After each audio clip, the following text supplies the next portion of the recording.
So we're just a couple of days away from the Winter Olympics in Milan, and we are covering this event by focusing on a few of the sports that we have taken an interest in as we head towards these Olympic Games. And one of those sports is the figure skating competition. And the reason why we chose this is because we felt that what was the one sport that kind of everybody might watch, even if they weren't Olympic fans and they weren't interested in any of the sport elements? What was the one thing they would most likely watch? And we thought that figure skating was probably one of those elements of the Olympic Games which kind of transcended all of that. And I think that's why we chose it. And we needed to get a hold of somebody who really kind of understood the sport, not just from a competitor's point of view, but also from a journalistic point of view and somebody who understood the technical side of it. And we managed to get hold of Jackie Wong, who is the what he calls himself, the founder and chief skate nerd of the website called rockerskating.com. Have a look at that. It's a really fascinating insight into figure skating. He's also the co-host of a podcast called the Rocker Skating Podcast. And we asked Jackie lots of technical questions about figure skating. We asked him about how it all happens, how they even sharpen the blades of the skates and all that type of thing. So you'll hear some really fascinating stories, particularly stuff that happens behind the scenes of figure skaters. And hopefully, when you'll finish listening to this, you'll have a better understanding of what the competition looks like as well when you're watching in Milan. So, Rostaka, I mean, it was. I certainly started this conversation knowing very little about figure skating, and I think I'm way more educated now than I was before we started this interview. Yeah, likewise. I mean, I'm excited for all the Winter Olympic sports for reasons we've mentioned. They're so novel that I go into them with a sense of wonderment and curiosity. But what we're trying to do with this series of podcasts, obviously, is to preempt some of the questions you might have when you're watching. You've seen a score come up at the end of the short program, and you wonder how that score was made. Well, that's kind of the intention of this particular interview. But he gave us so much. I was just blown away, like about. And I love the idea that we can come to these interviews as people who know about cycling, running, swimming, etc., rugby, and then you can hear from someone who's completely immersed in a sport that we are the exact opposite of, but you can still find like common questions. How do they train? What goes through their minds? What does the preparation involve? Technical elements. How has the sport evolved over the last 3 decades and so on? And so I don't know. I just thought it was tremendous, and he's given me half a dozen things to look for when the figure skating program starts in Milan, and I think that's tremendous. From, as you mentioned, sharpening blades all the way to how the music was chosen as I'm listening to it. Tremendous stuff. Yeah. On his website, his Rocker website, he's got a line that says real level-headed figure skating analysis. And I think not only is it level-headed, but also very informed and very passionate. So here is Jackie Wong on figure skating at the Winter Olympics. Jackie Wong, welcome to the Science of Sport podcast. As we were discussing before this podcast, this is a subject which Ross and I probably would count ourselves as fairly uneducated in. Ross may be a little bit more educated than I am. And I think our real opportunity here is to talk to somebody who kind of lives in this world, not only through your podcast and through your writings and your websites and some of the articles that you've written for various publications around the world. But just give us an idea of how you got involved in the sport of figure skating, because why is it such a passion for you? Well, hi, welcome. Thank you for having me on. I'm too used to doing the podcast You're as normally a the host. host. I'm like, welcome to blah blah blah. Okay. Well, the TLDR of the whole thing is I got interested in figure skating as a preteen. Just fascinated by the sport, the fact that it's athletics, it's art, it's, music, it's all this stuff kind of combined. And uh, that's how I got started. I started like, you know, skating with socks around the house and kind of begged my parents to get me onto the ice, and then skated for over a decade. I mean, I'm still skating these days. Um, but competed for a bit, trained for a bit, and then became something of a coach, something of a judge, like various things around the sport. And then um, in kind of the late 2000s, started writing about the sport because, frankly, it was the time for the recession, and I had nothing nothing more to do outside of the job that was very slow. I was an architect at the time.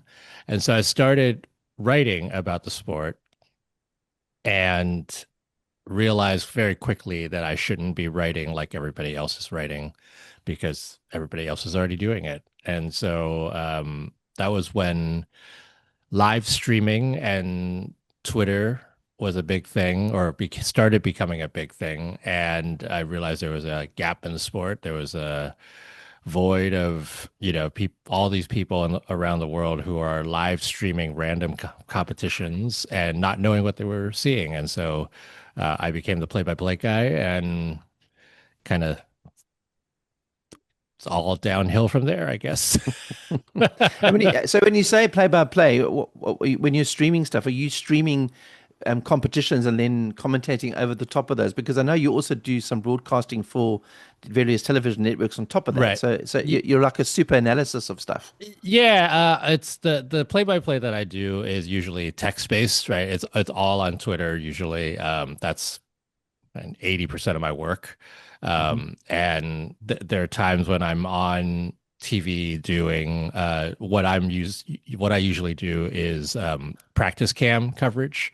So I am not your main broadcast guy. I don't kind of want to be your main broadcast guy because it doesn't interest me as much. I'm much more interested in the nuts and bolts behind the scenes. And so I've over the past, I don't know, 3 or 4 years, been doing a lot of coverage of practice cams, and it's a fascinating look behind the like what you see as the finished product because you see the imperfections and you see people trying to hone their craft and all that sort of stuff. So yeah, So yeah, I there's a mean, bit of this and that. what's interesting there when you talk about practice cams. So in other words, these are videos that have been taken of competitors during practice that they've obviously record of themselves so they can see what they're doing, and then It's live. No, it's you get actually live. It's actually okay, live. all right, So it's as if it's a live broadcast. But we're live broadcasting the practice, and okay. I and usually somebody else, a co-host of mine are commentating over it. Okay. So in other words, it's the competitors practicing on a warm-up rink or something like That's that. Huh? that's right. Okay. Yeah, All right. yeah, Okay. So you see them trying different things, and then you give insight as to what we can expect when they get onto the main rink. yeah, yeah. Oh, fascinating. It's kind of incredible how the thirst of figure skating fans extend to like I want to see more, and the more is I want to see them doing practices. Mm. I mean, figure skating is one of those sports. When we were talking about our coverage, we're doing various topics leading up to the Winter Olympics, but we were discussing what is the biggest event at the Winter Olympics. And to my mind, I think figure skating must be a contender because it is that mix where a lot of the stuff that happens appeals to not people who are not only sports people but also people who appreciate dance, art, that type of thing.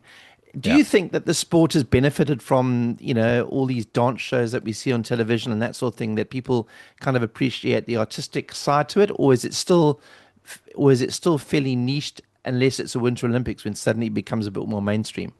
No, it's the latter. I mean, I think the even when you're thinking about like a Dancing with the Stars or Mm. that kind of stuff, it's those are spectacles, right? You're tuning in to see stuff once every bit of time, whatever it is, and you tune in because you're interested in the people. You tune in because maybe you like the music or whatever, right?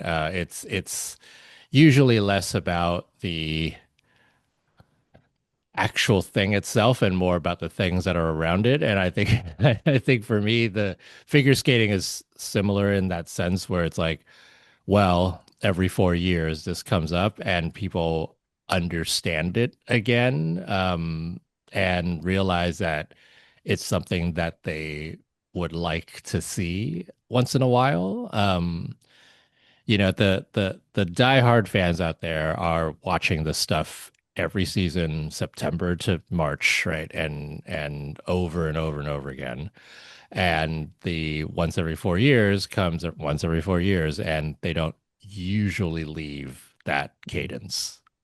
Mm, yeah. Hmm. So give us an Where idea of sorry, Ross, do you want to throw in a question I there? was going to ask you in the context of what you just said there, Jackie, like where is figure skating now versus say 2002? Because a lot of the sports that we cover on this podcast and listeners will be familiar with, we've had conversations before. Are they struggling? Are they battling to retain or to attract a younger viewer?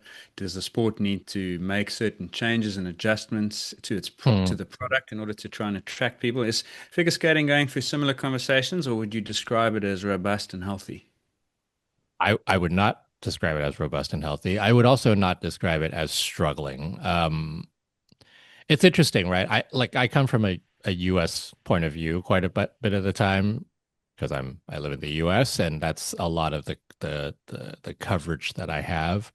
Um, and so when people say figure skating has been struggling, right, or whatever over the past 25 years, it's the decline from the boom of the 90s, especially after the Tanya Harding, Nancy Kerrigan drama that led to a whole lot of interest in figure skating, where literally every weekend some major network had some kind of random figure skating competition and people were actually tuning in.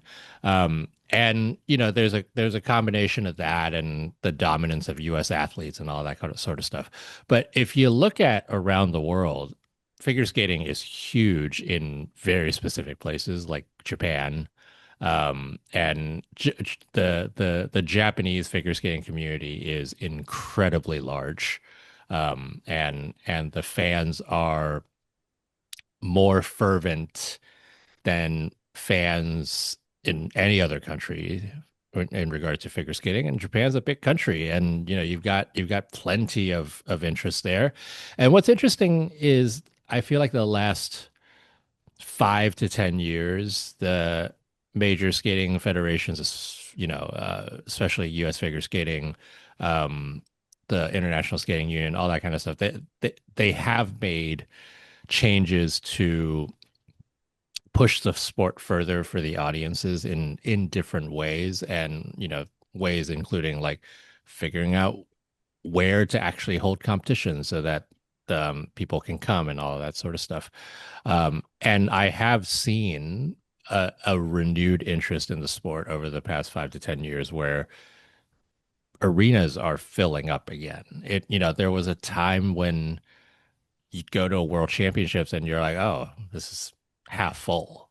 And the Mm. last few years, worlds, U.S. nationals, Japan nationals is always full. But they have there has been a lot more of the audience interest that's come in. Hmm. So, what are we going to see at the Winter Olympics? So, there's obviously various categories. Maybe just take us through briefly what the various categories are and what they involve. So figure skating is it's divided. Olympic figure skating is divided into men's singles, women's singles, pair skating, and ice dance. So the four kind of the general four disciplines. Um, Figure skating diehards will tell you that there is a fifth discipline, synchronized skating, which actually is something that the International Skating Union is trying to get into Olympic eligibility in some way, and so we may see more in the future. But for all intents and purposes, we're going to talk about the four. And so it's 3 weeks of back to back to back to back skating. It's like literally either day after day or once every other day of competition. And in the Olympics, there's also a team event. So 10 countries compete in the team event.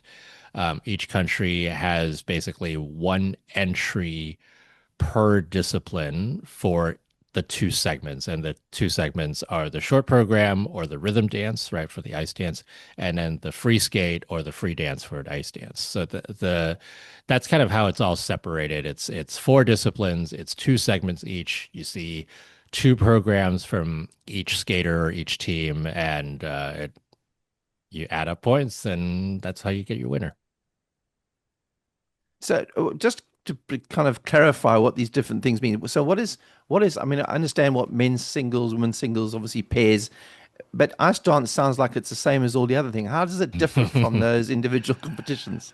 So the simple of it is that ice dance does not have jumps and throws and overhead lifts. That is Ah, really the big difference between ice dance and pair skating. Pair skating, for all intents and purposes, is if you put two singles skaters together and try to make them skate at, as one, as a pair. So they do a lot of the things that single skaters do, plus they do things that single skaters can't do as a pair, right? Like you're able to do lifts, you're able to do throws, you're able to do other elements that are part of that. But the sort of gist of the athleticism is very similar. Whereas in ice dance, the emphasis really is on um, skating patterns. It started really as dance on ice, right, where you actually see different ballroom dances done on the ice to rhythms, to certain types of music, to certain themes, that sort of stuff. And it's evolved over the past 20, 30 years into something that is a bit more like pair skating, but not quite. So there are lifts involved. There's always been lifts. I mean, just like there are lifts in dance, but the lifts now are much more um, strenuous, if you will, than it used to be. mm. And so that's there's a lot of differences there. And you see it very, very much when you watch it because you're like, oh wait, these, this team, this ice dance team is spending a lot more time on the ice skating rather than off the ice jumping, right? And that makes a big difference. And then you So talked for about the ice different dance, we think, yeah, sorry, Ross. so for ice dance, we think Torval and Dean. Oh yes, Torval and Dean for That's sure. the famous. The That was 84, right? that was Is my history? 84 and then 94, but 84 was the shining beacon of Torval and Dean. That was the Valero one or something, right? That's correct. Yeah. Out of interest, and I'm sure this is a preview of something we'll talk about a little bit later, but we did a similar interview to this on gymnastics leading up to the Paris Mm. Olympics. And you show people what Nadia Comaneci did in 1976 to get a perfect 10, and then you compare it to what Simone Biles was doing to win Olympic gold, and they look like different sports. It almost looks like Yep. the warm-up. Yep. It looks like what was perfect then is a warm-up now. Is it the same in figure skating? Like Yeah. if I watch Thorvald and Dean, would I say, hang on a moment, there's nothing spectacular about this? So does that reflect just a general athletic growth in the sport, that it's just evolved for that reason, or is there other stuff at play? Yeah, they certainly look very different. I think ice dance, if anything, ice dance is the thing. No, I wouldn't even say that because ice dance has evolved so much over the past couple of decades because of the judging system and all of that sort of stuff that it does look like a very different sport. There are a lot of similarities, but it's different in a lot of ways. In singles and pair skating, the differences generally stem from the number of rotations that you see skaters do. In the 70s and 80s, it was, the most difficult stuff that people were doing generally were triples, and now the most difficult stuff that people are doing are quads. And um, that's superficially one of the things that distinguishes now versus 40 years ago. But there are just a lot of other things that have changed. Training techniques have changed. Um, the way that people go about doing off ice training, it has changed quite a bit. How people prepare, how people uh, get their things choreographed. Like everything has changed in a lot of ways because of advances in technology, advances in coaching, the fact that this has become a much more international sport than it was decades ago when it was dominated by a select few countries, like that sort of stuff. That that's been a big part of the changes over the past few decades. When you talk about technological changes, what do you mean? Is there ways that skates are developed and have developed over the last couple of decades? Yeah, boots have changed. They're lighter. There's a lot more of an understanding that, you know, if you don't have 10 pounds of boots on your feet, it might be a little bit different. Blades have changed. Lightness is a part of that too. But it's surprising to folks who are outside of figure skating that there are many different types of skating blades that are out there, and the differences are minor in a lot of ways because it's like, the toe pick size is different, or the length of the blade is different, or that sort of stuff. But they do make a difference, and everybody sort of has their own preferences as to what it is that they want to use, right? Um, an ice dance blade is actually generally shorter than what's called a freestyle blade, which is what um, singles and pairs will use. So a lot of those different types of things, but the technology has changed in a way that basically has allowed skaters to um, maybe feel like they have less things on their feet, and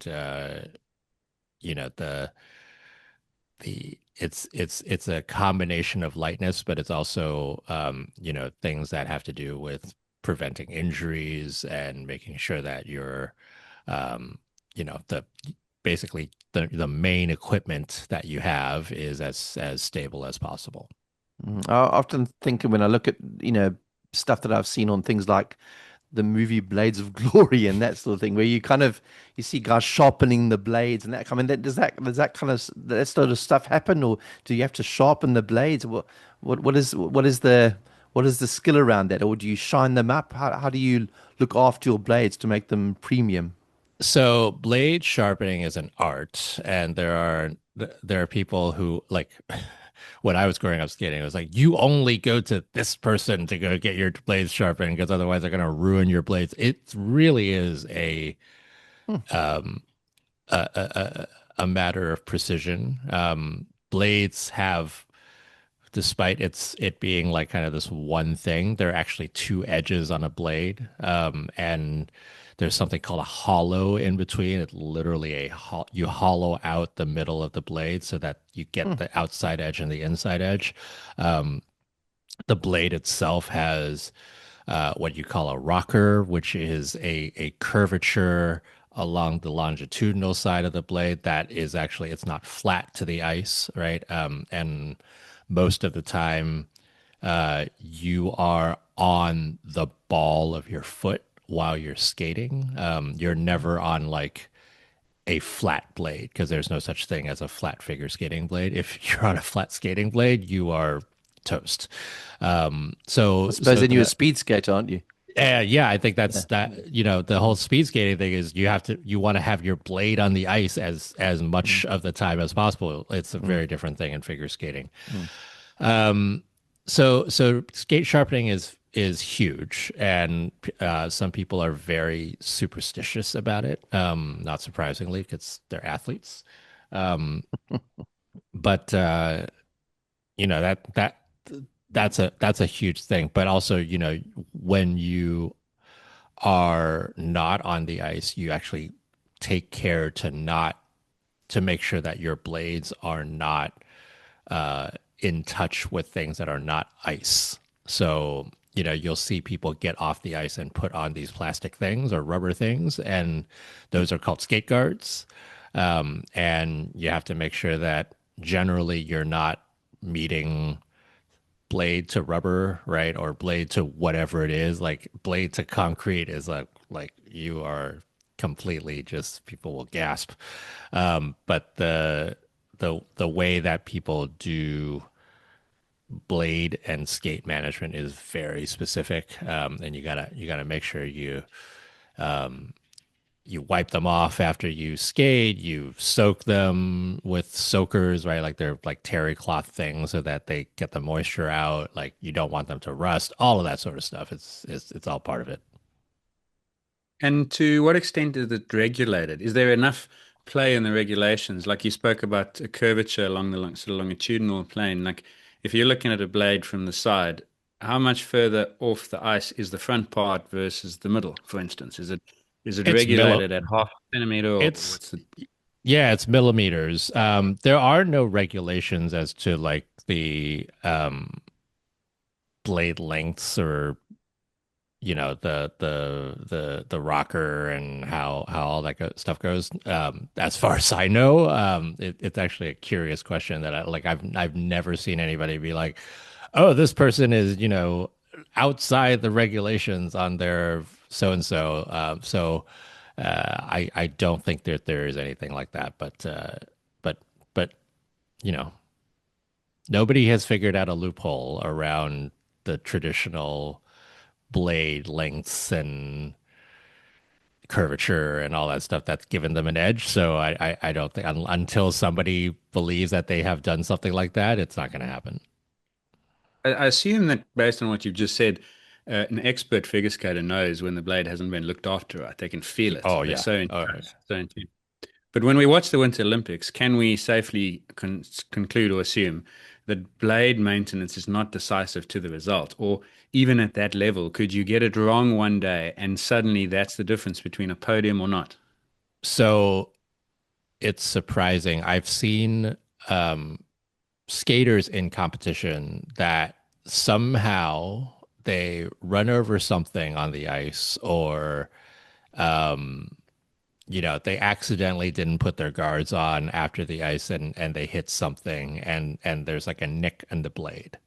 And you've actually seen um like in warm up somebody bringing out like a honing stone or I don't know what it is and like actually kind of like shaving the blade so that it becomes even. It's very rare that that kind of stuff happens. Blades have broken on the ice before. Also very rare that that's happened. Like literally, so I've seen blades split in half in the middle of of a a program. I've seen the blade itself come off of the boot because the screws are rusty or they're not quite in correctly and that kind of stuff. Laces break, like that's more common than blades breaking. We just saw a skater last week at the European Championships have issues with the hooks on his boot during warm up because the hook fell off. And it's just overuse, right? Some of that kind of stuff. Um, it's rare that that kind of stuff happens, but usually, if there's anything that would be more common, it's the fact that somebody has not found boots that they have been comfortable in all season because the skaters actually change boots very often.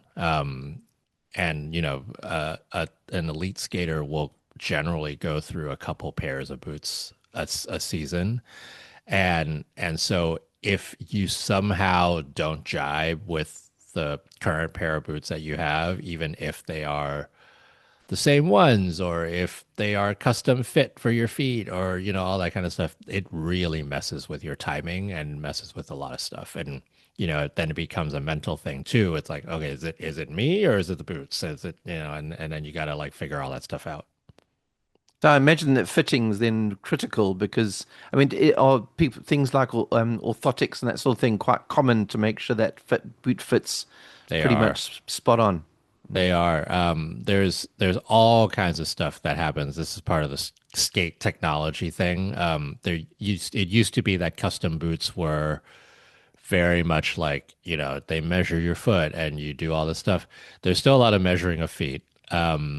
But there's also, heat molding has become much bigger over the past few decades than it was in the way past.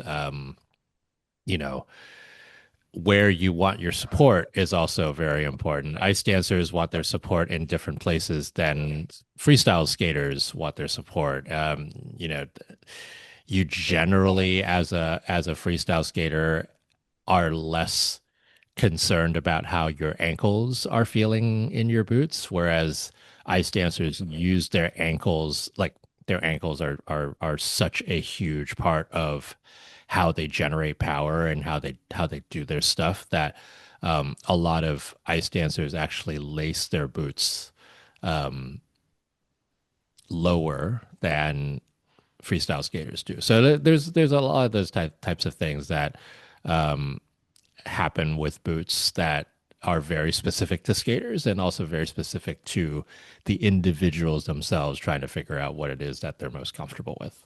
Mm. Well, let's move on to the specifics about the program, and I just want to get it clear in my head about how this thing works. So, when you've got the various components, in other words, the singles and the pairs and that sort of thing, you said that there's different disciplines within those sections. So just remind us what those different disciplines are within those different sections. Yep. So two segments within each discipline. So generally you'll see in most figure skating competitions there are 8 segments of competition, right? So 4 times 2. At the Olympics, like I said, at the Olympics there'll be an extra one because there's a team event. Yeah. So there's an extra like set of segments that happens. But there's a short program and there's a longer free skate. And the short program is meant to be the one that is more regulated. You have a certain number of elements. You have to do those things, and and you have to do it in a certain period of time. The free skate in the way past was much less regulated. It is called the free skate. It's supposed to be like you go and do the thing that you want to do. It has become much more regulated over the past, again, few decades. And it's much more like the short program, but it is more free than the short program, right? Like you have to do, or you can do a maximum of 7 jump elements, and you have to do 3 spin elements, and you have to do blah, blah, blah. But the skaters themselves and their teams figure out the order of those elements and what they are and all that sort of stuff. In the short program, you have to do a combination. You have to do a solo jump that is, depending on the discipline, either a double or a triple or a double or a quad, right? And you have to do an axle type jump that is at least a double axle. And, if you're a woman, you can't do a quad axle. Women don't do quad axles anyway. Literally one person does quad axles right now in all of the world that who's competing at the Olympics. Um, the women can't do the triple axel in the short program as a solo jump. Men can do a triple axel or a quad. Am I right? No, women can do a triple axel. I like these are things. The rules have changed over the past 10 years so much that it all messes with my head as well. So, but no, you How can do a triple frequently do axel in the they, short program. how frequently do those rules change? Like, would they have said between Beijing 2022 and now, Oh, would things have changed. the governing body would have said this is what we're going to do, and then Yep. I'm always interested, like as you alluded to this earlier, what we watch on our televisions in a few weeks' time from Milan is the finished product. It's taken months, if not years, to produce that finished performance. But how long in advance do the coaches and the skaters know what they have to commit to? So the rules are generally set every 4 years. So they'll do the Olympic cycle, and they'll be like right after the Olympics, there'll be a big sort of meeting of the minds of the International Skating Union, and there'll be changes to things. Incidentally, there there are rumblings that the International Skating Union is going to have well, there are a lot of proposals going on for this post Olympics ISU Congress that could mean major changes to the sport, and a lot of people are already up in arms about it. So we'll see what happens.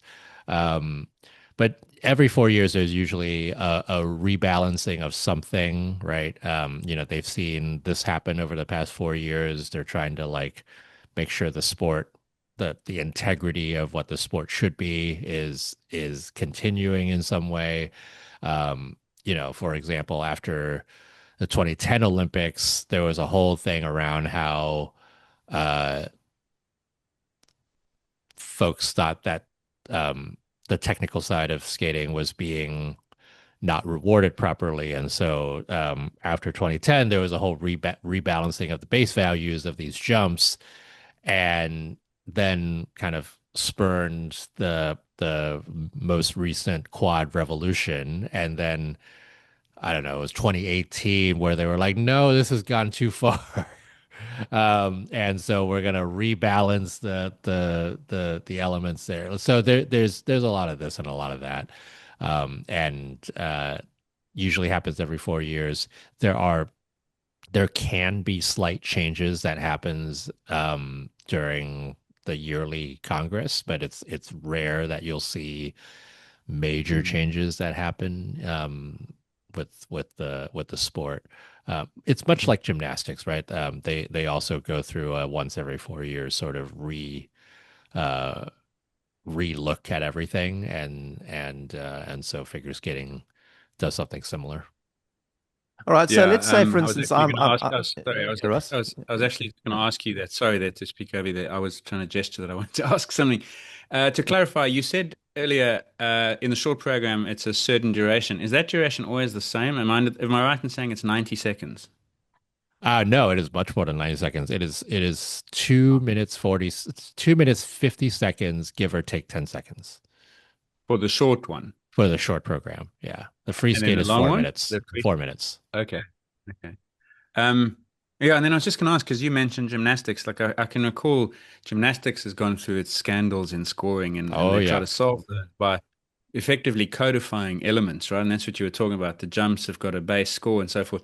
Figure skating's done that also. The 2002 Olympics, I think, courtesy one of our listeners let me know. Thanks, Dave. There was a scandal there, France, Canada, Yep. and was that sort of is that still a factor? Like, do skaters go into competitions like anxious about how they're going to be scored because it's Oh, still all they the still time. haven't. All the time. All the time.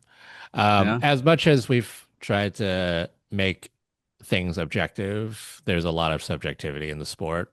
It's part of it. It's if you didn't have subjectivity in the sport would cease to exist as it is. Because that's just not how the kind of the foundations of the sport is like that. The scandal, by the way, was a French judge judging Canadians and Russians in the pairs event. So it was you can imagine the kinds of storylines that happened there. But that it was basically a matter of like a confession of somebody colluding with other judges in order to put this skater over another skater, like that sort of thing. And that's where subjectivity comes in and can just ruin things. Um, it does happen still in the sense of like skaters are very much aware that there probably are politics involved and there are, pe- humans are humans and they're subject to certain things, and whether even if it's not cheating, right? um Even if it's just like I prefer you over the other person, like that in itself can be a very not non-subjective thing, and so or non-objective thing, and so those are types of things that go on in people's minds, and you do the best you can with it. Hmm. So, so let's say I'm a singles. I'm competing in the men's singles. How am I going to now skate 8 times in the Olympic competition? Is that kind of the plan? So it's four disciplines and two each. So each Yeah. skater will skate twice. So one short and one free skate. Um, if you are part of the team event and you are chosen to do both segments of the team and your team qualifies from the short program to the free skate, then the maximum you'll skate is four times as a competitor at the Olympics. Okay. And then obviously you've qualified to be in the men's singles competition, and then I would imagine once everybody's skated, it's whoever's got the most accumulated points based on whether they and do you get separate medals for free skating versus the short version? I mean, is there two different competitions? There's been actually a push toward wanting to do that, but no, there's you only get one medal for the entire competition. Um, Interestingly enough, at other competitions in the that the International Skating Union puts out, like the World Championships, for example, there are things that are called small medals, which is exactly what you're talking about. If you win the short program, you get the short program small gold. If you win the free skate, you get the free skate gold, right? And then if you win the whole thing, you get you get the whole thing gold. And so in other competitions, there is this distinguishing characteristic of that, but for the most part, like it's you're never like, oh, I won the short program in the World Championships in 2005, right? Like it's a rare thing to say as a figure skater. It's usually about the cumulative thing. So being an So we will watch. overall, yeah, Yeah. Russ? Sorry, go on, Mike. No, go on. I say so overall then you're taking all the both the free and the short, and then that's what the combined score is, and That's right. therefore that's what decides the final. So how many competitors are in each different section that have qualified for the Winter Olympics? So weird numbers, I will tell you. It is 29 men's skaters, 29 women's skaters, 19 pairs, and 23 dance. All It's a, based on what? World rankings or all previous competitions? all based on prime numbers.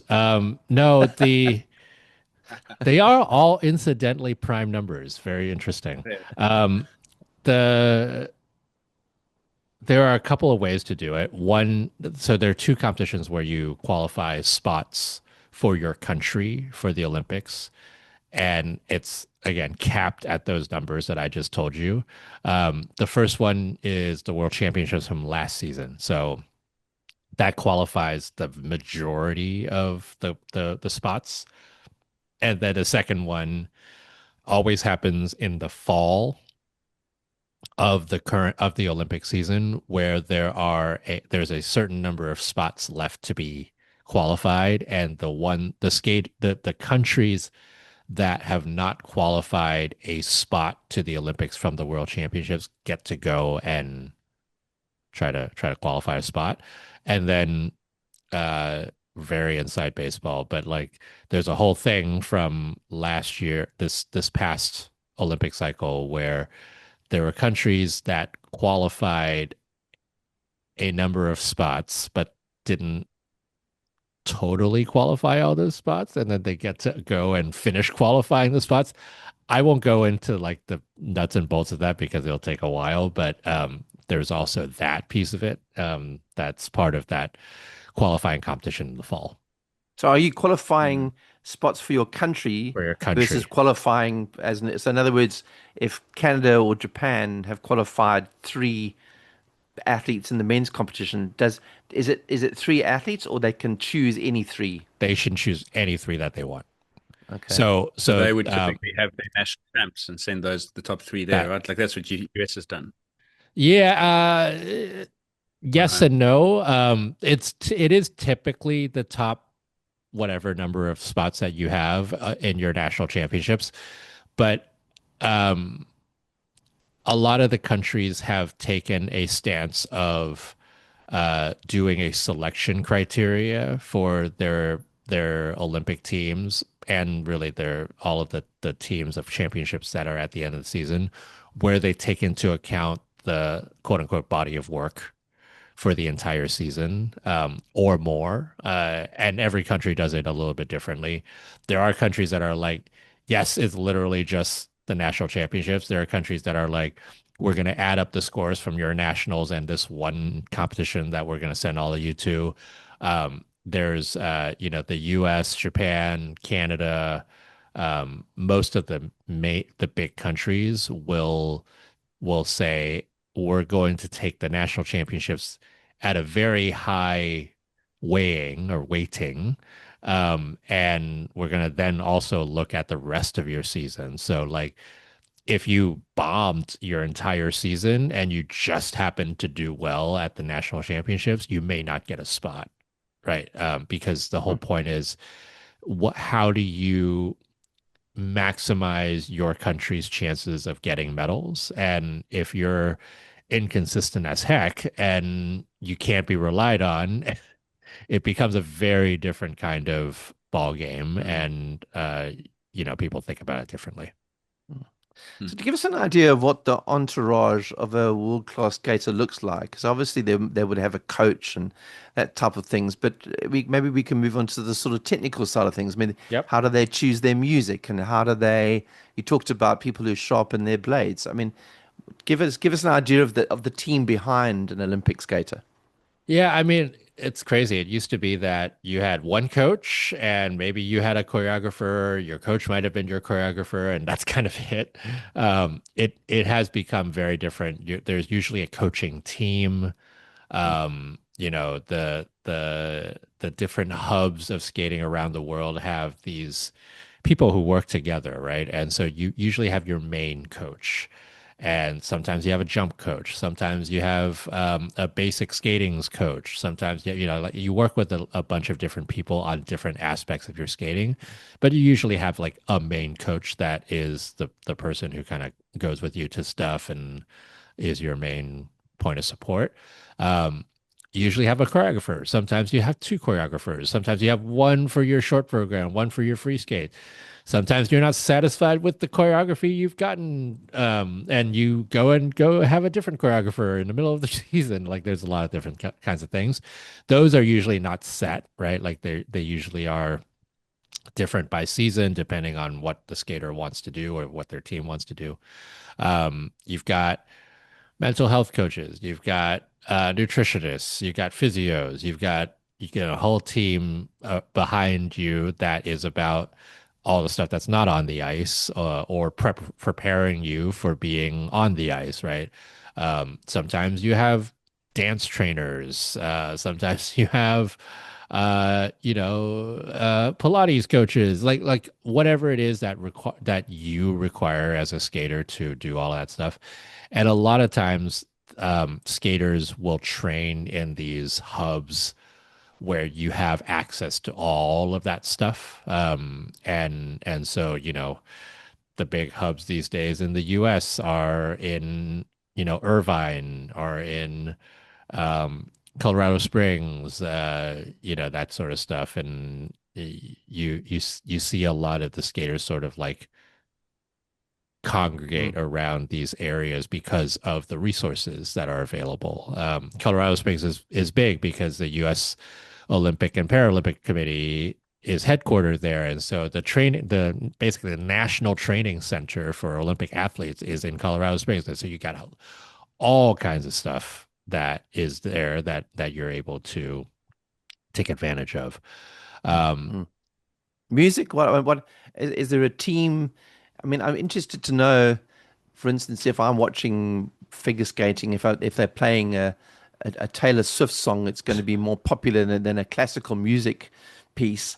How do they go about choosing music for these type of things where they can choose what's, I mean, how important is the music choice? That's so in short. it's so important because basically you're listening to that thing all year long as a skater, and if you hate that music, God help you, because you won't be able to do anything with it. So Taylor Swift's not on then. No, there jokes. is one Taylor Swift song this year, and it's part of the Joker program, which is very strange. Uh, we have seen Taylor Swift programs in the past, but it's very rare. So uh, vocals were introduced about a decade ago to competitive skating, and everybody was afraid that everybody would be skating to Britney Spears. I don't know why. I don't know why, but when the whole vocals thing came out, the only name that people could get out of their mouth was Britney Spears, and I'm not really sure why. Uh, to that point, there haven't been that many Britney Spears programs. There has been one that's been really good that I've really enjoyed. There have been a few here and there, but Ice Dance. We'll talk about Ice Dance and the programs this year, which is hilarious, and potentially a point of virality at the Olympics. But the choosing of the Well, just music. tell us about that story. So you're saying that there's a ice dance, there's some hilarity there. In what respect? Virality, not hilarity. Virality. Although there might be some hilarity that will happen. So the rhythm dance every season. So this is the short program of Ice Dance. Hmm. Has a theme, has a music theme, and this year's music theme is 90s. It's a way, I guess, for the ISU to think that they are getting more people interested in the sport because I don't know, a lot of people my age grew up in the 90s and that's the target audience. I don't know. So 90s comes and there are a bunch of Backstreet Boys programs that you will be seeing at the Olympics. We just came off of a European Championships where there were at least six Ricky Martin programs, all of which were to two or three of the same set of Ricky Martin songs. And so people who are not into skating and are watching the rhythm dance at the Olympics for the first time will go and watch this rhythm dance and be like, why are we listening to the same music over and over again? Is that just It's coincidence? coincidence. It's Wow. coincidence. No, nobody Wow. is, nobody's checking with anybody else unless you're kind of training together to like figure out what music they're using. And there's, I hate to say it, there is an element of yes, you want to be creative and all that kind of stuff, but there's also an element of how do you jibe with the audience right away? And so picking familiar pieces of music, whether it is modern pop vocals or classical music that people know and have heard many times, is actually a thing that skaters do because one, they've either heard it themselves and they want to skate to it because they're inspired by it, or two, they are their and their teams think that it is like familiar enough music that people would want to like get into it right away. So there are certain pieces of classical music that you'll hear over and over again. There are certain pieces of even like modern contemporary music that you'll hear over and over again. The Muse has become a huge like band that has been used over and over again, and it's literally this one song called Exogenesis Symphony or something to the effect. And it's a very certain movement of that Exogenesis Symphony by the Muse that figure skaters have used over and over and over again for the past 15 years. And you hear it just ad nauseum. So there's a lot of that. When you say coincidence, though, like, these people have all independently chosen Ricky Martin's songs, and not just songs, two or three of the same song. There's got to be some elements to the song that make them go, that would be good, because I don't know, maybe there's a tempo. I know nothing about music, by the way, but maybe there's a tempo or a rhythm that they say, that's really going to facilitate my connections. It lends itself to jump, something like that, no? Like, how do they filter out what's an appropriate song other than popularity that you've just Yeah. mentioned? So that really only happens with the rhythm dance because the rhythm dance actually has a set beats per minute for a certain part of the program that they need. And so that's actually part of the decision making node, right, for people to do that. There's also the fact that when you're in ice dancing and you're doing steps and turns to the music, you're doing them to the beat. It's much more so in ice dance than it is in figures in freestyle skating, that you do that. And so you actually sometimes hear people slow down pieces of music and or increase the tempo of it so that it fits the beats per minute, and it drives me nuts. Like I'm just like, I grew up listening to this song sounding like this, and you are telling me that you want this song to sound like that? No. It's kind of it's like, it's like when Celine Dion decides to go and sing her songs at a different key, and I'm like, what's happening? So that does happen. Um, but it's like the three songs from Ricky Martin that were being used were "Living La Vida Loca," not surprising. Although that was the least used song out of the three. Um, a song called Maria, and then a song called "Cup of Life," which I think was probably somewhat popular. Well, it was definitely popular in soccer because it was written for the World Cup. And it's like it's one of those like you know audience, you're trying to rev up the audience types of songs. There's a lot of ole ole ole in it, and that's also part of it. Like, how do you get the audience to react and be part of the whole experience? Because, like it or not, it influenced the judges. how Mm. how Or- how well the audience is reacting to things. yeah. Do you have to, as a skater, commit to one piece of music, or can you make a little synthesis of things? We start with a bit of Ricky Martin, we transition to Celine Dion, and we finish on Muse. What? Yes, you can.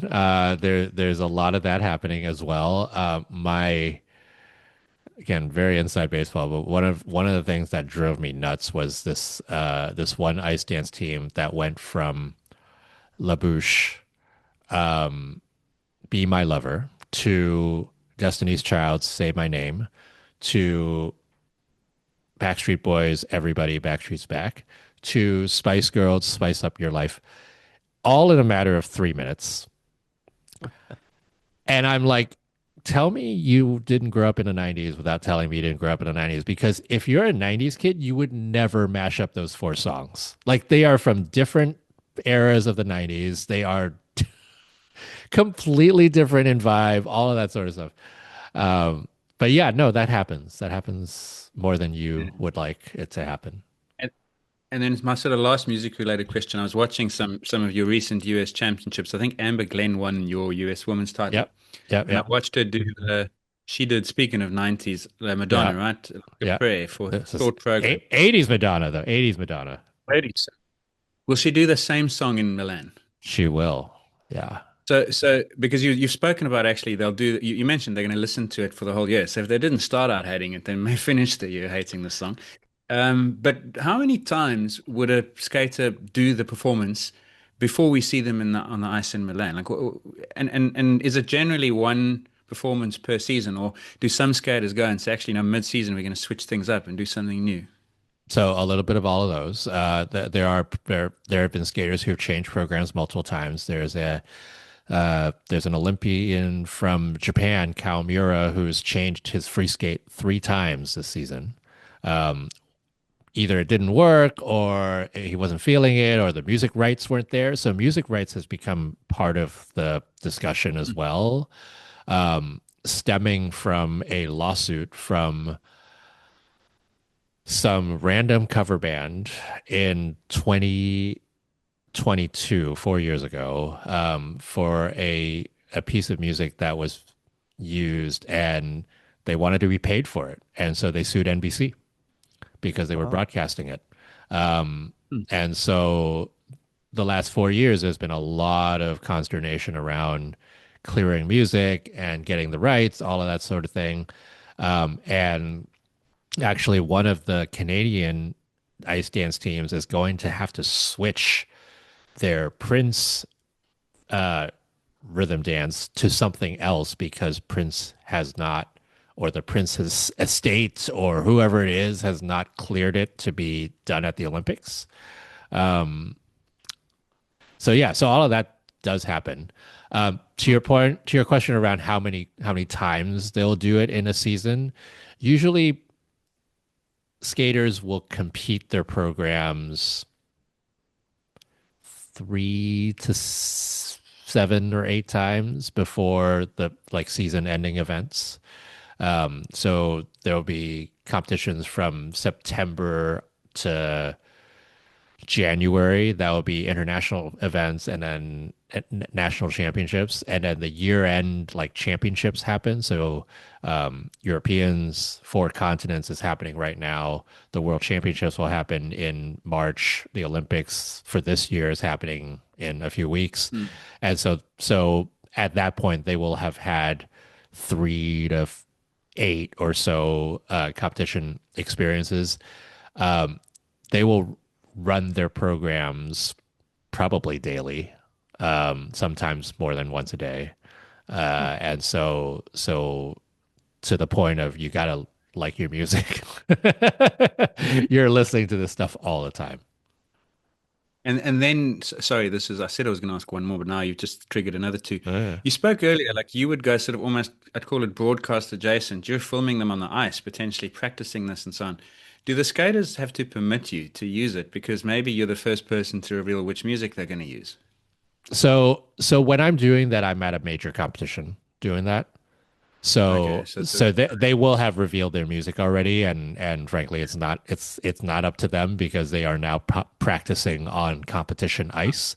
Um, Mhm. I have done a couple of sort of program reveal things where I follow a skater and their choreographic journey and do a whole story around it. But that's a rare thing.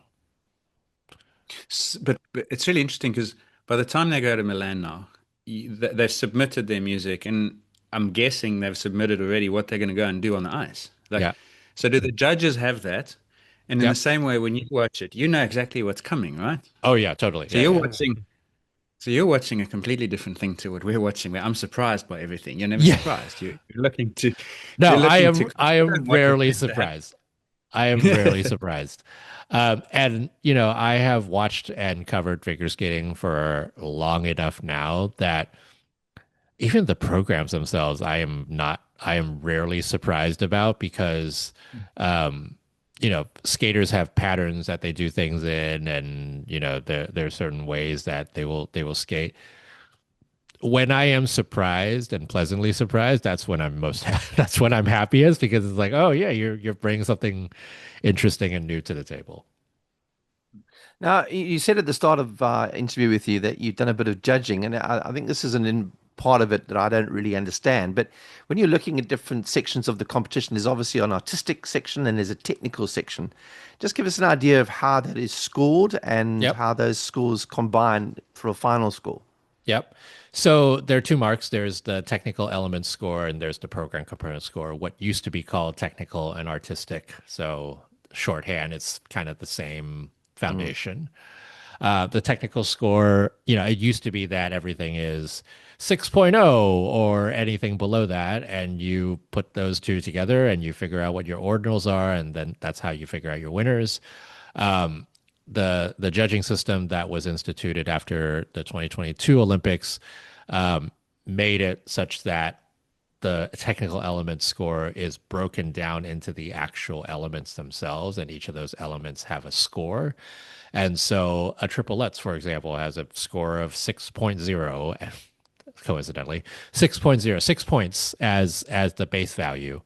And then each of the judges will look at that triplets and say, it was done well. I'm going to give it you know, a rating, if you will. And that rating translates to how much that score increases based on the execution of the score.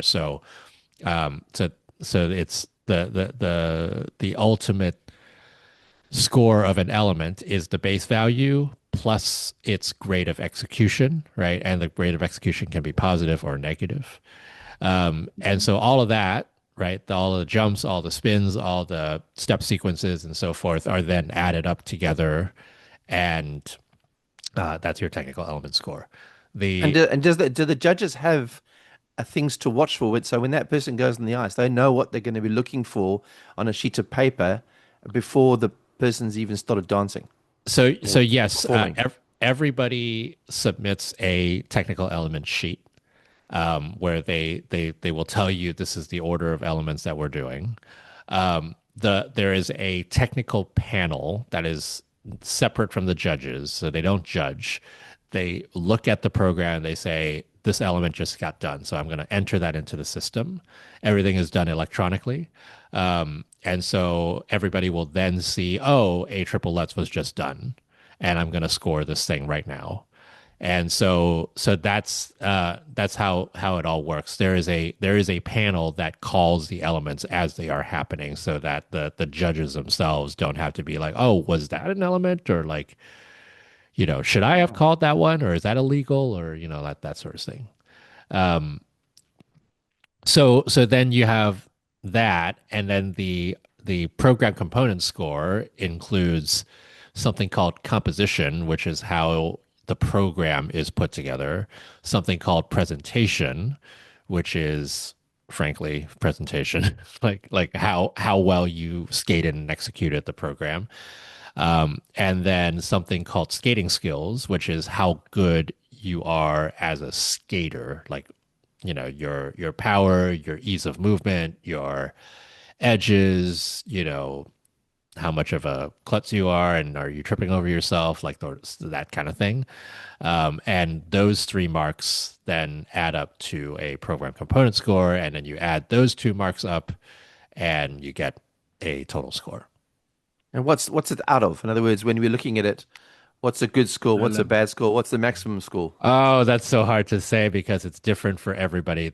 So maximum scores are they're not they're not limitless, but there is a high ceiling for it, and it depends on what you put in your program. Um, Ilya Malinin from the U.S. is the one who is doing the most right now, and he's the one who has the quad axle. He's the one who can land every single quad variation that there is in the world. Um, and so he's the one, if anything, who can kind of quote unquote max out your technical score as much as anybody can. Um, but it's meant to be a cumulative thing that adds up multiple things. And so unlike the uh, unlike the 6.0 system, there isn't a quote unquote cap of 6.0. There is a theoretical cap of this is oh, there's only so much you can do in a program, and there's only so many jumps that are possible right now. Um, but I don't think anybody's actually calculated that. So And a perfect execution of a technical element would give you what, 6 points? In other words, if you did something close to perfect, is it? I know I'm trying. I'm pushing you hard to give us an answer. You're trying to quantify what these things yep. mean. So, if the quad axle is done correctly, well, how many points does he get? So a quad axle, I'm hopefully I don't get this wrong. A quad axle is worth 12 and a half points. Okay. And and a if you have done it perfectly and in the absolute best way possible, the judge will give you what is called a +5 in grade of execution. And I say what it's called because it's not technically a +5. Like you don't add 5 points to the score. You actually add some other factor of that base value to the score. And I think it's actually 50% of the jump. These things change so much that I don't remember exactly. But so if a +5 is 50% of jump, right? You get then your perfect score for that element is base value times 1.5. Uh, Um, but it's different for every single jump. It's different for every single element, spin, step sequence, what have you. So there's an entire table that tells you what a +5 means for each of these elements. But for all intents and purposes, your perfect element gets a +5 grade of execution that leads to a different quantitative score depending on the element. And our So jumps, what's the to one, stop Malinen? Sorry, what's to stop Malinen from? I've got his surname pronunciation right. Ilya Yeah, Malinen. So yeah. It's what's to stop him from doing people call it differently. Yeah, go ahead. six quad jumps, theoretically 18.5 per quad jump, more or less, based on what you just said. Plus, he's going to get his skate proficiency and his other scores and so on. Does he make himself unbeatable Oh yeah, through the difficulty of his program, irrespective of execution? not irrespective execution. I will say So that much. yeah, If you're falling all over the place, or if even if you're stepping out of jumps, right? Like if your jump is not landed on one foot, um, in some way, you're usually going to get a zero or in the negatives. And anytime you're in the negatives, your base value just your the actual total score of your element just goes down, right? So if Ilya falls 6 times in his free skate, oh my God, everybody's going to okay, beat him. yeah, So there's been a lot of debate as to how these grades of execution should be valued, right? And if you fall, how many points should that actually be worth? There was a point, right? That there was a point when falling on a quad was worth more than doing an averagely clean version, triple version of that same jump. wow, And that was a big point of contention because they're like, okay, well, you haven't done this cleanly. And then there are people who are like, well, they've rotated this thing 4 times, and so like how do you think about that? And there's actually been a lot of changes in the judging system, in the scale of values, in uh the the calibration of the grades of execution that have taken all of that into account. So yeah, so he's not yeah. unbeatable if he makes mistakes. He is unbeatable if he doesn't make mistakes because of the sheer value of the jumps that he's putting in, and that nobody else comes close to that base value right now. If Nathan Chen were here, 2022 Olympic champion Nathan Chen were here and were doing the same things that he was doing at his peak, that becomes more comparable. He didn't have a quad axle, but he had basically everything else. Um, so it's interesting to think about those things. Now the one other thing I'll mention is that the program components slash artistic side of it, that's been under debate as well, because as the ceiling of the technical element score has gone up, the program components has not. There is actually a cap in program components, and program components is capped at a 10.0. And depending on the the discipline and the segment of competition, it's worth different things, right? So in the men's free skate, you can get a maximum of 100 points for your program component score. And the the the technical element score has gone so out of whack because of all these quad jumps that your winners for for the men's free skate are generally going to score more than 100 points in the technical components side. And so how do you deal with that? That's been a huge part of the discussion as well. so obviously the focus very much is on the technical skills versus the artistic side of things because of that weighting now. Right, Is that how it's exactly. changed it? Yeah. It's the and that was why I was saying when the the the judging system was rebalanced in 2010 to value quads more, the quad revolution happened, right? Because you're always looking to maximize points. You're always looking to figure out like which are the incentives that will incentivize you to do stuff or train stuff, and take the risk versus not taking the risk, and playing a probability game. Um, so because of that, right, the quads have been um, there's just been more of them over the past 15 years, and um, you know, in a lot of ways, Ilya Malinin is just a bit of a freak of nature because he's doing stuff that nobody else is doing in the world, and I can count on two hands the number of people that I have ever seen attempt a quad axel, and I can count on one hand the number of people who have landed quad axles in competition, and I can count on one finger the number of people who have landed quad axles in international competition. Wow. Just describe what a quad axle is for us, if you A, can. most people know what a triple axle is, but although No? they don't actually know what a triple axle is, they've heard of You may it. have to help us. Yeah. Yeah. Distinguish Uh, our axles from our letters and so on. Assume we so don't.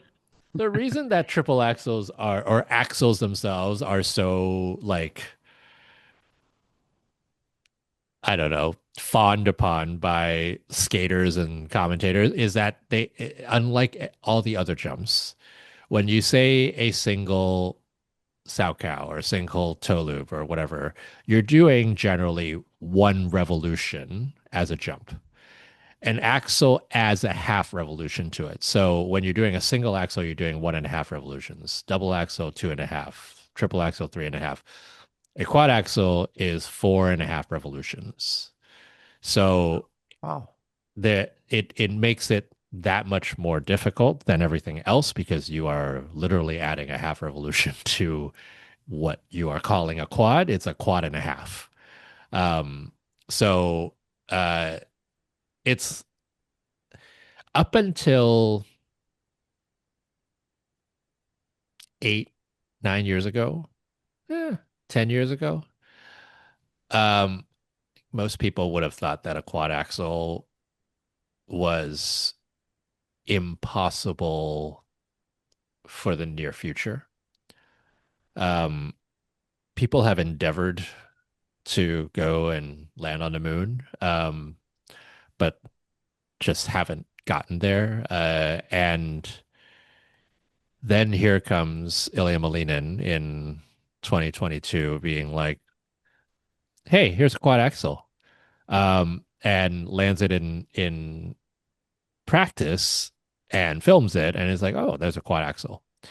And we were all like, oh, great. He can land it in practice. Maybe it's once, right?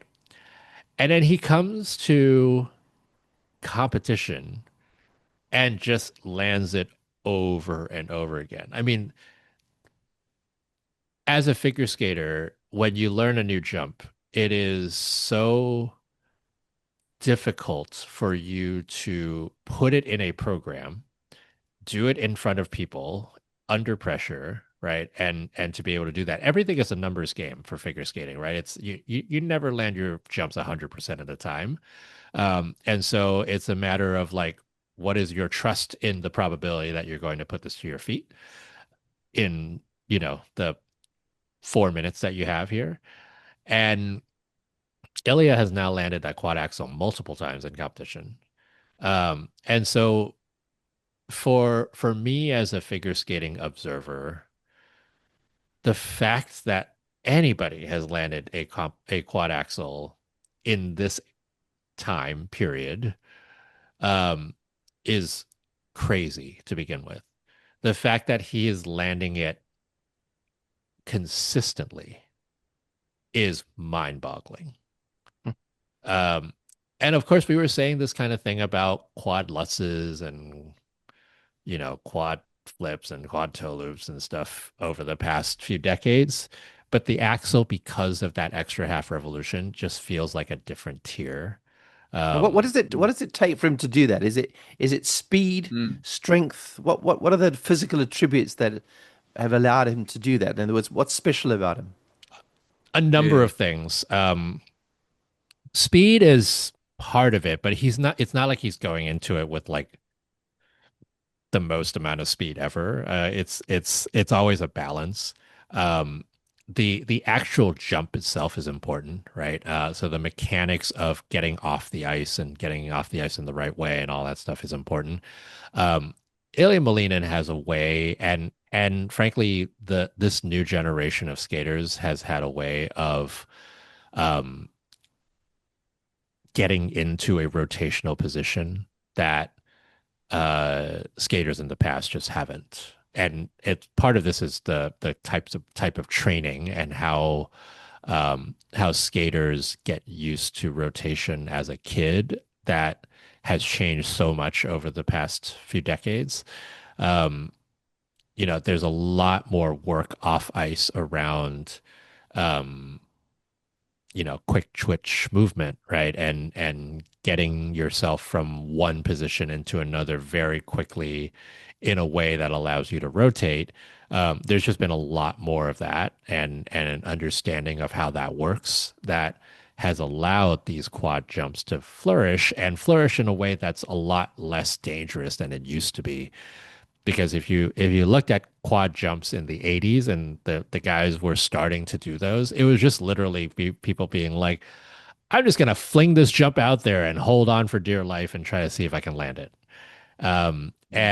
And it's a lot less like that these days. It's still somewhat like that, but the technique behind it is just very different. And he, I wish I knew the magic formula for it, but he's just found it. Hmm. Do you think he's got a five in him? He does. He Maybe we'll see does. it in Milan. No, we won't. If That anything, we'll see. risk. We might. Oh yeah. I mean, he's not training the quint jumps like seriously right now because there are injury risks. There are risks of like you're breaking Hmm. your training habits and your his goal is Olympic gold, right? Like he's already made enough history. He doesn't need a quint to win anything. He doesn't even need a quad axle to win anything. So it's unnecessary risk at this time. Does he want to do it, and does he want to be the first person to ever land a quint jump in competition? Yeah, he does. And he's talked about that before. Um, I think a handful of people have seen him try it in practice. I have never seen him try it. Um, but he has talked about it. He has talked about learning or training it, and maybe we'll see it in the next 4 years. But that would be also mind blowing. So I mean, we're When you running out talk of about time. training, Yeah, sorry, Karen Ross. yeah, sorry, I was just going to ask when you talk about training, you mentioned earlier that they've changed the way they train, and it's not as much on the ice. They do a lot more on land. Like, what proportion of an elite figure skater's training is done in the gym, as opposed to on the ice, as opposed to in the music room, let's call it, on the choreography side, the planning, and then also like I've seen gymnasts practicing moves, and they're working sort of foam pits to learn like a high bar dismount and so on, and they phase the Yep. technique in. I mean, I would imagine it's a similar learning process for skating. So if you very briefly break down the training compositions. Yeah, it really depends on the skater as to how much they do off ice. I've heard people talk about it as like a 50-50 thing. You're spending about 2 or 3 hours on the ice a day usually. Sometimes you're working on basics, sometimes you're working on jumps, sometimes you're working on programs. There's usually a balance of all of those things. But it depends on who you are as a skater. Some people spend a lot more time on the ice. Some people spend a lot less time on the ice.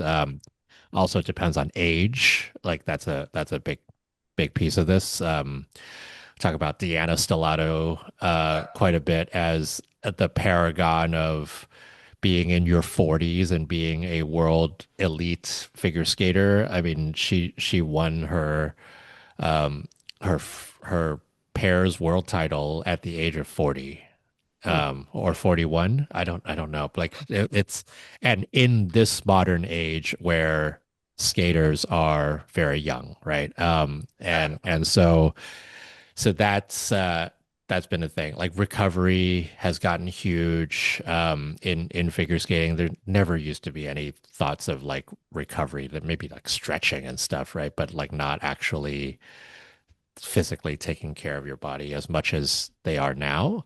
Um, and so there's a lot of that off ice piece. And again, depends on the skater and depends on what they need and what they think they need.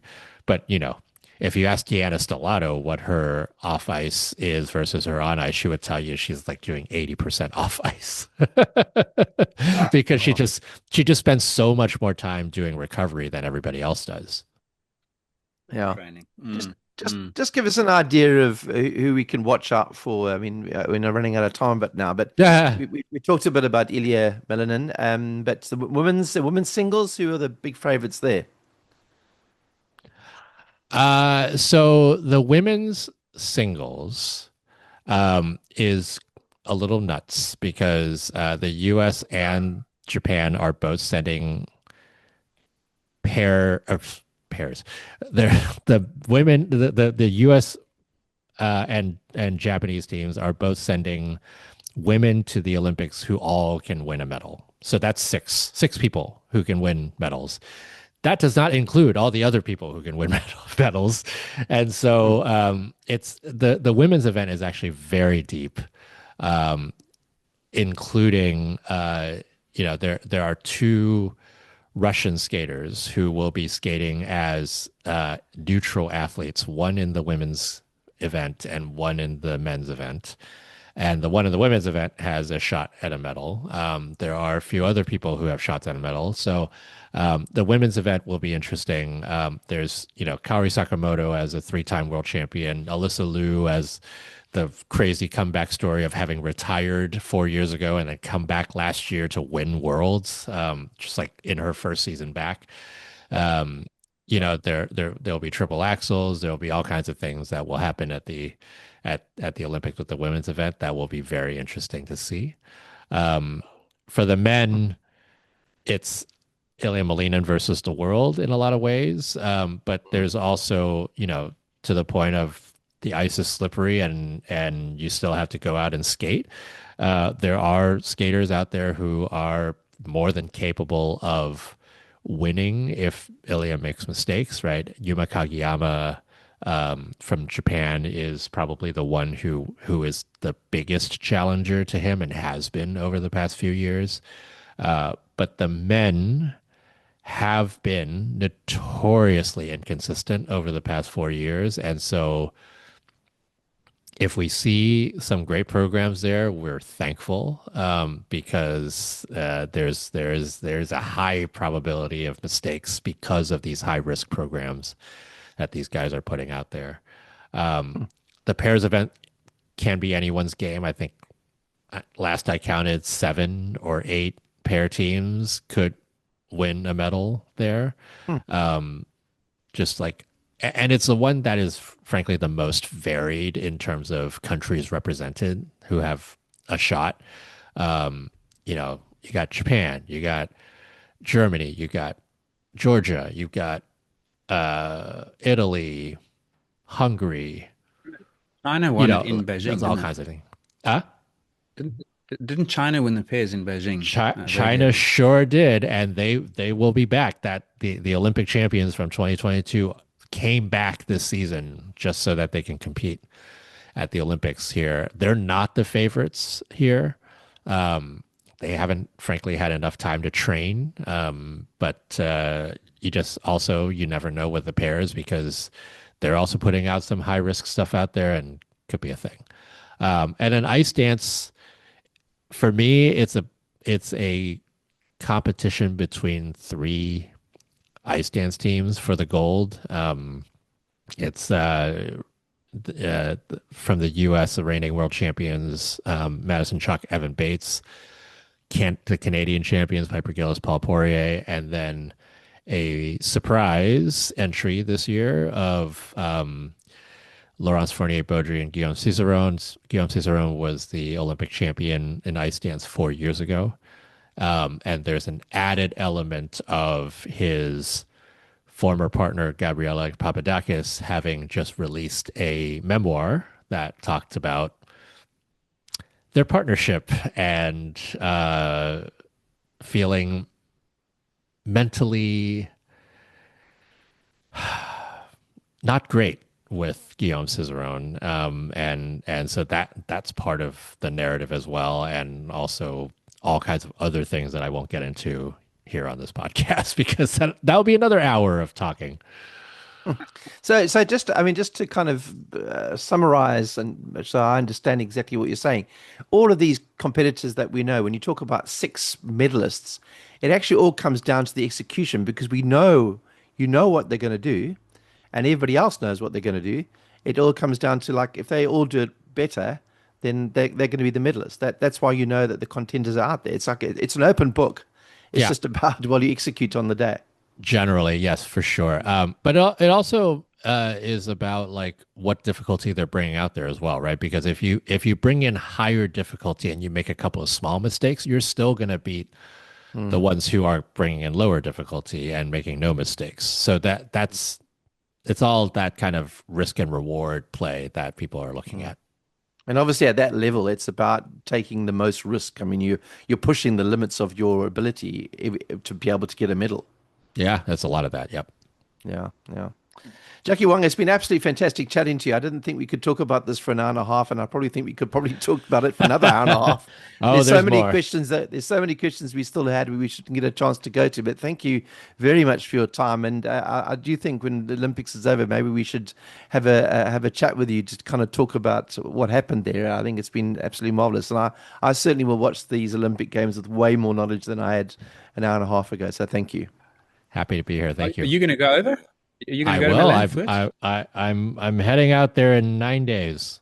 So I'm very jealous, first of all, and secondly, we will put a link in the show notes so that people who want to understand a little bit more of what they're watching will listen to you because I'm sure that's your intention, right? Is to try and cover it as it happens. That's Yep. the point. that is how Well, that's my coverage. Brilliant. well, good luck. All right, Jackie. As I said, very jealous. Thank Thank you. you for your time. You have been listening to the Science of Sport podcast